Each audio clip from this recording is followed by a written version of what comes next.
So we're looking to the engine bay. As I said, most of the panels on the car, they're composite, so they're a GRP in this case. We're just starting, I'll start on this side basically. I mean, you've got your reservoirs and things here, brake reservoirs. You've got a big carbon air box here with a big air filter on the front. Inside here.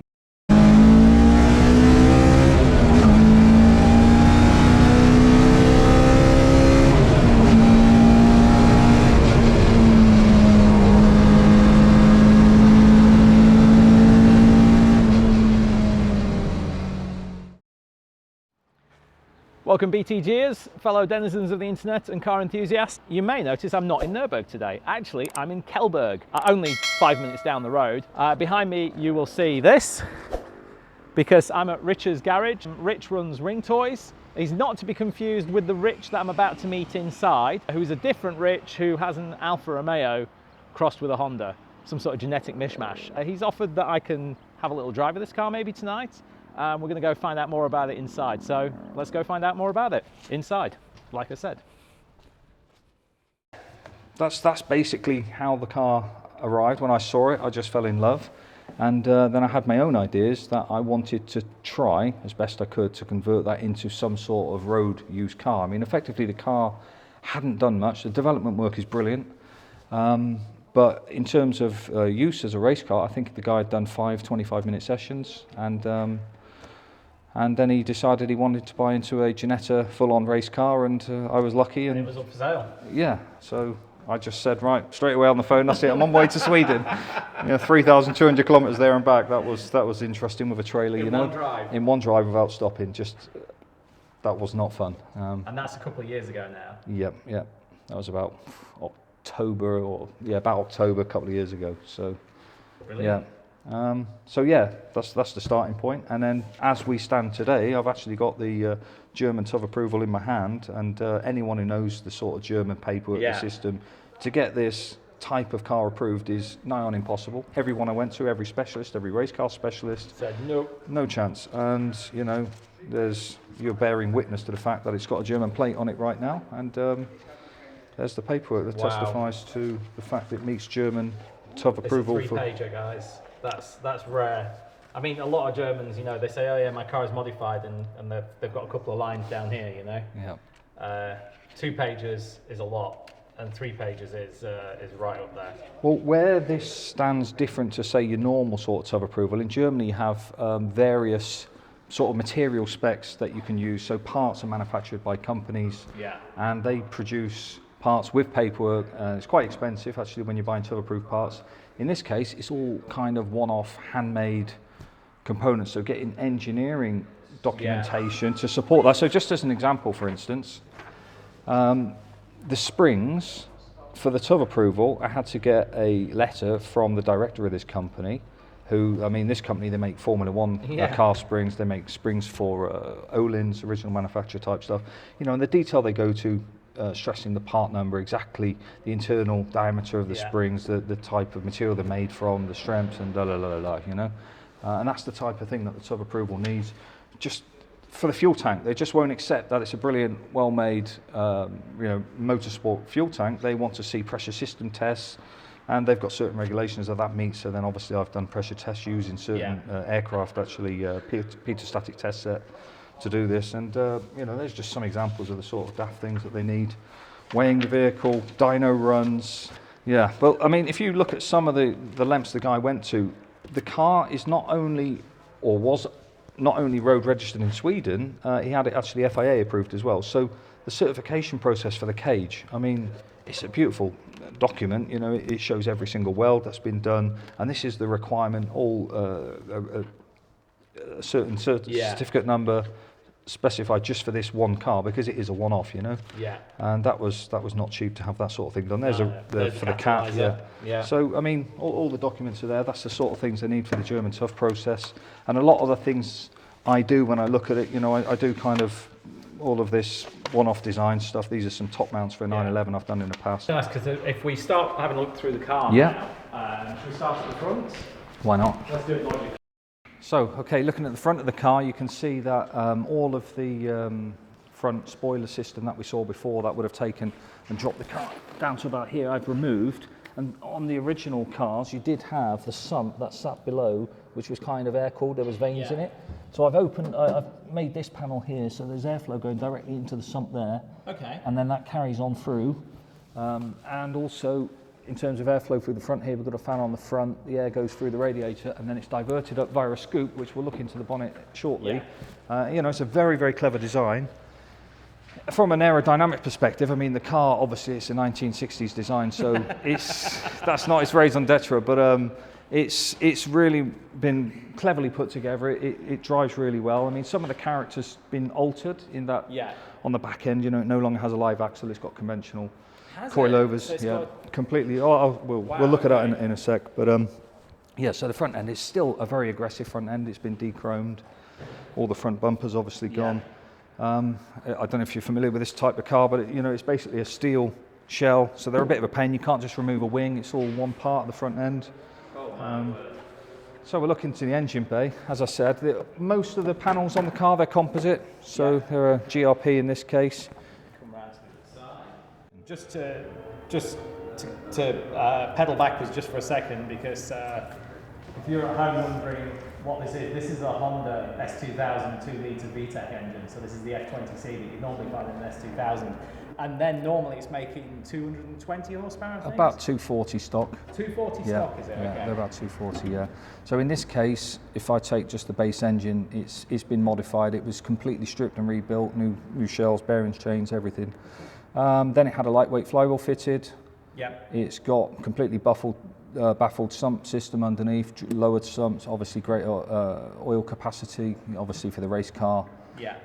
Antics, it needed that sort of reliability. So those were the main focus areas when it was originally designed. See, whoever manufactured this and fabricated it, this is all very custom, the exhaust manifold. Yeah, the original manifold from... clearance? No, there's no clearance. So this is all hand fabricated, because an original manifold off of this, it just would hit the side of the chassis there. So this is all one off. Yeah, exactly. So that's all been hand fabricated. All of this system here, so you've got the fuel system. This is like now, obviously I've had to redesign it, put it all back here. The throttle assembly's all been completely redesigned. I mean, I'm not going to go into too much detail here, but you know, it's quite complicated in terms of clearances and getting this packaged so it all works and fits here. I mean, if you look at these distances here, all these moving parts. Under here, we have a map sensor system. So to get the clearance with the fuel rail, the injectors are very short. They've all been, you know, modified on lathes and things. So yeah, that's the front end. As I mentioned before. Well, yeah, the radiator there, as I mentioned, the air comes in through the front, and then there's a lovely scoop here, and then it throws it out through the vent in the top of the bonnet over the car. As per Yep, wet sump, Honda. And you're running a completely manual brake system, or has it got a vacuum booster? No, we're completely manual. We have, it's lightweight, it's 874 kilos, the car. Yeah. You can see a reservoir there for the remote reservoir for the dampers on your side there, same on this side. AVO all round. Yeah, there is some cross bracing. The whole original subframe underneath the engine, that's all been chopped up.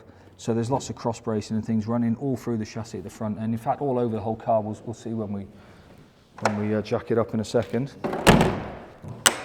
So down the side of the car, the doors, they're again composite. Yeah. We talked about the windows. All the windows apart from the windscreen, obviously they're all plastic. There's knacker ducts. Did you do the doors, or were the doors already done? The doors were done. I mean, I've done work to them in that fitting things like trying to make it luxurious, you know. Door handles, you know. I know it adds probably 30 grams, Behold the luxury of Richard's doors. And things like sliding windows. Before we just had these vents here. They're actually from a helicopter. I mean, just taking the door by itself, I mean, these rods here, they're titanium. They come from an aircraft. Myself and the previous owner who built basically the car. Both from an aeronautic background. Yeah, so, and you know, I've taken the door cards completely apart, tried to, before you would just get a sort of tin can rattle there, but now, you know, it's kind of soundproof. Again, things like it's carpeted now. Before it was just all stripped out, but I've tried to do this in as light a way as possible, you know, without taking too much of that original design out of it. You know, it's still got a simple purpose. Things like the arches as well for the tooth, that was quite complicated. Yeah, getting the clearance. Yeah, so that was quite complicated to get the design allowance, because there's certain height measurements here where it's not allowed to protrude outside of the arch. And yeah, so it had to meet all those requirements. Back end. We've obviously got a fuel cell. Yeah, this is quite funny. Oh, I've got some sticky residue on the tyre there. Anyway, so the fuel tank here. Just remove this one. It's not big enough, and Should I ask how the fuel gauge works? Is it reliable? No, I mean, effectively, because we're going to do a lap in a second, Yeah. the fuel tank itself, it's a 33 litre capacity. It is really, really uneconomical, I'll be honest. Yeah. So that's just always my backup, in case it's a 10 litre jerry can. But I mean, the fuel system here, you see this this cap here, that's from a jet, a Saab fighter jet, you know. So it's Bigger really unique. Nordschleife, sir. Oh, I wouldn't know, but I just know that that's what he used. I mean, he's Swedish, so it makes sense that that's what he was using. And you can see all the fuel system here, lightweight battery. I fitted a 900 gram battery there, lithium battery, obviously. Yeah. It's a lovely little facility here. Yeah, it's nice. My four-poster makes a right old racket. This is practically silent, you know. We can still talk while this is going. This is very interesting, because the first thing that I notice is the rear subframe is completely... Okay, yeah, this is nothing like an Alfa. This is not Alfa at all. So what we see here, that's a Mazda MX-5 Diff. It's been massively strengthened here because there was an issue originally. You can see here, it's all been braced, welded and braced. Yeah. So it's not cooled, the diff? No, well, it's just natural cooling. Okay, you know, with the air vent. This whole subframe here that the diff mounts onto, this has all been fabricated, chopped up, fitted in. It's it's a really clever piece of engineering. All of these. And it's proper double wishbone. Yeah. It's all of this all handmade. All the drawings are done. And the rear brakes, they're from a Mitsubishi Evo 8. Yeah.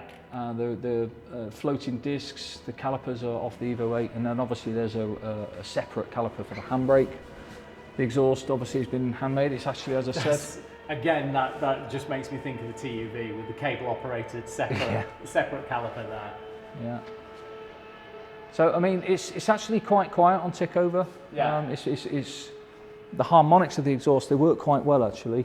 But you put your foot on the loud pedal and all hell breaks loose, which we'll find out about later. It is literally unbearable, which is in a good way.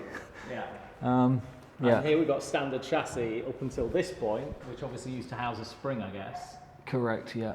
And now we're on coilovers and a totally new front subframe. Yeah, so this lower end completely new, top end completely new. Now I've done a lot of changes from when it was a race car. Yeah. And the primary reason for that was when I turn the wheel here, for instance, if you look in this direction, there's literally no clearance there. Wow. On the steering rod. This steering rod used to mount on the lower end here, and when it did, you can see I've rubbed the wheel here. I literally just turned the wheel, I was like, what's going on there? I can hear some rubbing. Rubbing straight away. So yeah, so now in terms of the driving, I've set it up kind of by eye, string theory, but I've not done any sort of bump stop checks. I've not done, the caster angle seemed a little bit weak, probably do with adding a bit of caster angle, make the steering a little bit heavier. Yeah. So it's just a base setup right now. There's no power assist at the moment. No, nothing at all. I mean, there was an anti-roll bar here, but I wasn't getting the clearance with the tyres. I mean, I could have effectively pushed the wheels out with simple spacers or whatever, but there was just so many issues. The biggest issue was this here. This is effectively the caster arm, and you can see here, there's the original mounting point. Yeah. So what I did was, I was thinking, how am I going to get the clearance? When I turn the wheel, if it was mounted here, you can see there's no chance. Yeah, it just used to hit into the wheel. So I come up with this idea, whereby I made a new flange up here, mounted it there, took these, chopped them down by 65mm, and that seemed to resolve that particular issue. So there's lots of those type of redesigns, you know.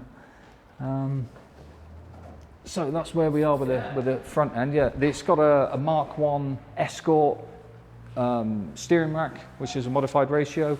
Yeah. How many turns are we talking, lock to lock? You're probably about 3. Okay. Or thereabouts. I'm kind of guessing there. Just. Yeah, about 3. I've these obviously, these vents here, they used to do brake cooling.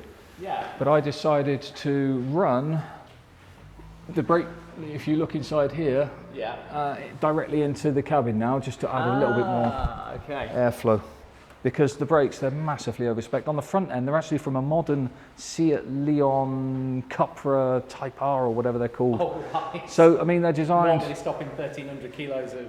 yeah, and 300 odd horsepower, you know, so they are... And these, obviously, I've got different pads. I'm just referring to the caliper when I say that. I mean, they're a floating disc setup, you know, and they're massively overrated for this type of application. Cool.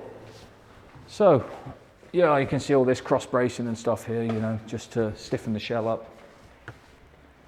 I mean, when you put it up on the ramp like this, it's totally different. That's when you see it's no longer an Alfa, you know. And so for the purist, you know, the death penalty would be seen as too lenient for crimes I've committed to Bertoni's, you know, masterpiece. But as it stands, in terms of what appeals to normal sort of car enthusiasts, it's got a bit of old school and it's got this brutal nature as well and a modern engine, and it really does combine to work really harmoniously. You can see here I've tried to dampen out a bit of the noise here with some Dynamat type material. Yeah. So yeah, there's been lots of just small little touches. Yeah, well, little and lots.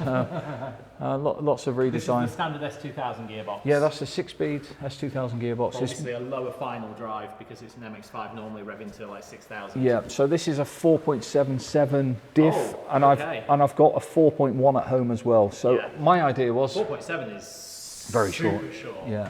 So yeah, a 4.1 would probably take it to a 250, 260 kilometre an hour top speed. As it is now, it's a 210 kilometre an hour top speed at 9,000 RPM. So as I say, 260 horsepower is making that on this base map at about 8,800 RPM. So, drop it back down again. Cabin. Okay, about that height, do you? Yeah, that's good. Yeah. Don't want to make ourselves uncomfortable, you know.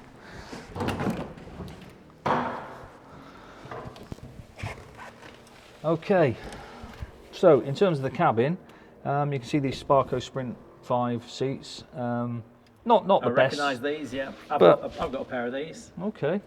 Yeah, they're quite widely used.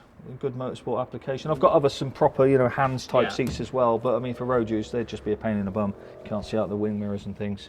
So yeah, in terms of here, we've got a 6-point harness here. We have. This seat is mounted on rails because for German regulation it has to be adjustable. Yes. We have a kill switch just here in the centre. This seat's solidly mounted. The positioning, that all the controls are just really nice. You know, you always see that when we're out driving. All of the switches, they're all from aircraft. So we've got a whole row of circuit breakers here. We've got all switches, toggle switches from aircraft. We've got a removable steering wheel, but for the German TÜV approval again, I had to manufacture a system to prevent that from ever being removed. All of this is all custom, or just folded, bent so aluminium. It's a quick release steering wheel with a what looks like an 8-bolt system that stops you from using the quick release steering wheel. Yeah, basically this. You have to take apart the hub to. Yeah, I would have to remove all of these bolts here. And then take this black piece off here, and that just stops you pulling the handles out effectively. So that was just a simple design I come up with, you know. We've got a tilt and pedal box there. That's lovely. Yeah, and you know, all of this is lovely, just all handmade, fabricated, using the original pickup points and whatever, or manufacturing new ones. And yeah, we've got a brake bias adjuster there. And effectively, if you look, you know, there's some really quite quirky things. There's no keys for the doors, no keys for starting the engine. We've got this aircraft switch here, connector, and that effectively isolates all the circuits. So as I've removed that now, nothing will power on. No, nothing at all. So that's effectively my alarm system, I guess, and key. Anti-Diebstahl device. Yeah, absolutely. So yeah, and we've obviously got the dash there, digital and dash. You've still got so these vents are just fresh air, is that correct? No, they're actually also for the TÜV, for the windscreen. You have got heating there. Yep, so they are heated as well. Yeah. Super. So yeah, it's got all the mod cons. And that's just running permanent heat exchanger.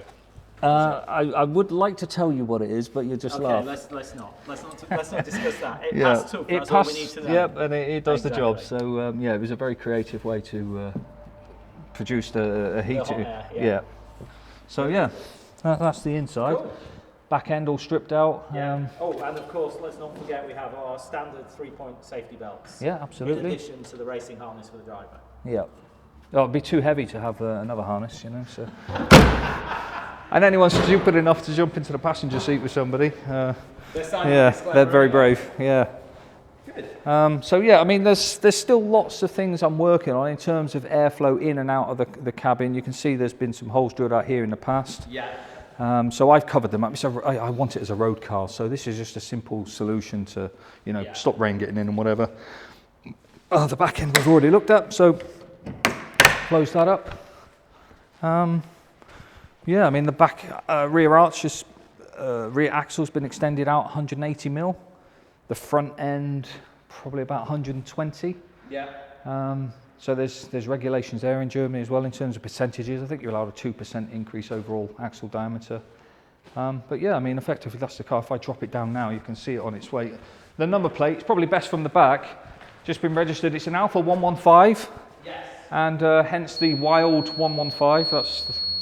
That's the reasoning for that plate. Okay, so that's the car sitting on its own weight now. And obviously the colour is exactly what it needs to be for a car of this period and from that manufacturer. It's in 501 Rosso Corsa. You've already driven it around the ring a couple of times. I've seen photos. There's evidence. Well, there's evidence that the car was on the ring. I wouldn't say it was been driven in anger. It's just more just a shakedown test. Yeah, I've got lots of sets of wheels and things for the car, and I'm still, as I say, it's still in a development stage. So things like these, there's a tyre mismatch, and that's purely. We're running 9 on the front. We're running 808s on the back. They're both, you know, UHP tyres, but there's still quite a bit of difference between the two. Exactly. So the reason for that is the back end is a 225 and a 225/50. I think it looks nice with a you know, high tyre profile there. The front end was running the same, but I was having clearance issues everywhere. Arches, all of those components that we mentioned before on the front axle. So what I've done is I've put a narrower tyre on there. Sorry, no, it's a 225, so it's a 45.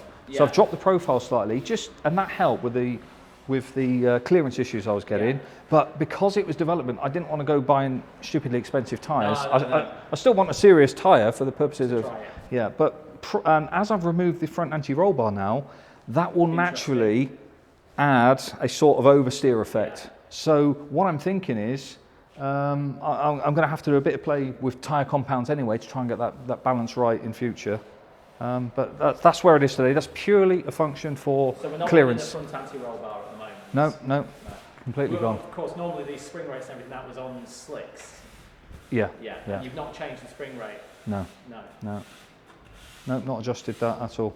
It's running helper springs. I don't know if you picked that up before as well. I saw that, yeah. So, yeah, I mean, there's a basic walk around of the car. Yeah. Okay, cool. Well, the proof of the pudding's in the eating, they say. Nice Cortina. Wow. With bonnet pins. They're all out today. Is the seat position okay for you? Seat position's fine. Okay, I'll get there. Oh yeah, no, I fully expect it's tricky to drive, you know. Especially that feathering throttle stuff, you know. Just trying to figure out where the... Oh, there it is. It's quite tall on the clutch. Yeah.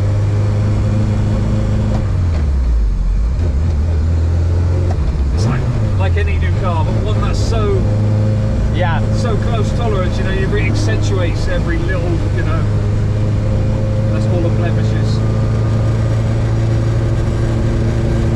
But already I can feel the steering is so direct. Yeah, I think I need to add a little bit more caster angle on the front just to get a bit more weight. And yeah, there's no steering weight at all, is there? Yeah.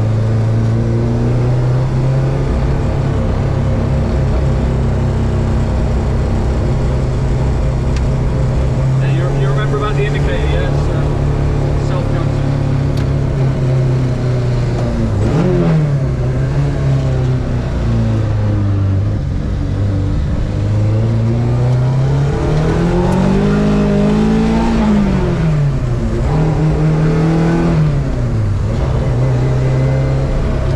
like it?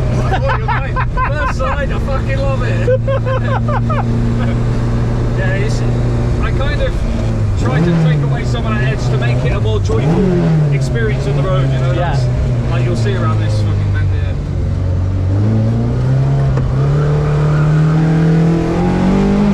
It's just lovely, isn't it? It's just so direct. Yeah.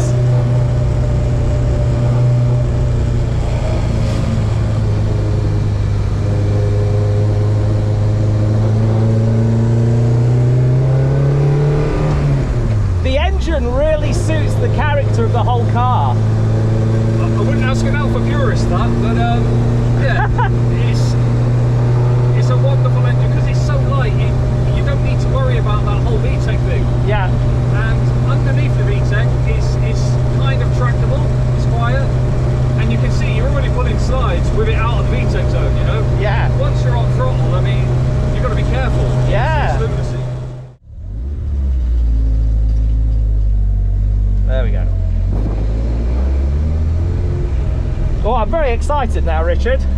I'd like to say I was as well, but It's a kind of excitement. kind of, yeah.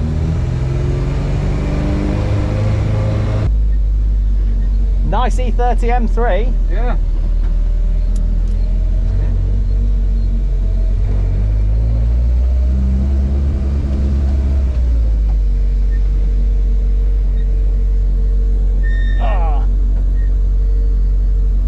Danke! This is the moment of truth. We're actually going to drive Richard's Alfa on the Nordschleife. Nice, easy, gentle lap. I've only got the car for one lap. It's just a Friday night tourist and farting session. I can see a lot of refugee race cars out tonight. And obviously, Richard, if you're uncomfortable at any point, just tell me, or slap me, or, you know, give me a dead arm. Yeah, no problem. I think you'll smell it first. Yeah.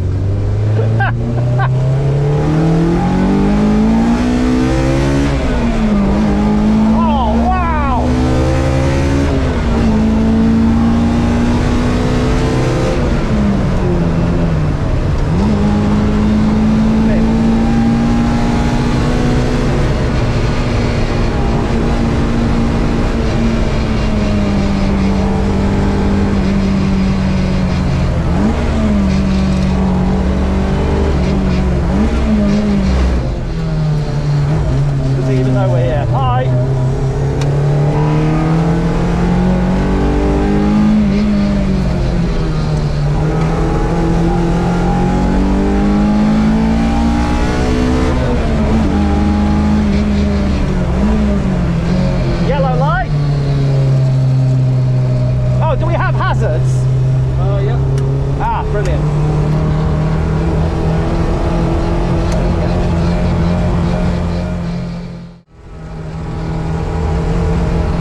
Yeah. You want to change gear. Richard, thank you very much. That means a lot to me that you would trust me with your baby. I mean, you can't pick one of these up at the car dealership on Monday, can you? Not quite. Oh, look at that. Well, is it not Fiat? It's an Abarth A112, yeah. I think. Yeah. No, thank you, Dale. I'm still in one piece, so that's well, it's a nice experience. You can tell it's not got a front anti-roll bar at the moment. It's very, the front will do things that the back won't. Yeah. If you ask too much of it, it's going to be the back that lets go first. But to be honest, I'm surprised how much you could actually utilise and drive the car. You know, I thought they'd be a bit more limited than that, considering the development side of where we stand today. I think once you're up to speed in the rev range and you're using on or off throttle, then the mapping's, you know, you're driving around that. Yeah. Suspension wise, it's pretty firm, but we didn't come close to the limits of the tyres for, I would say, 90% of the corners. We weren't even near the limits of the tyres. Yeah. We had a bit of tyre squeal right near the end. Well, from where I'm sat, it was very comfortable, you know. It was. The potential of the car is super high. I mean, the lap time it could achieve is really low. It's definitely one step above a standard solid rear axled Alfa from 1967, that's for sure. Bloody phenomenal. Thank you. Boom.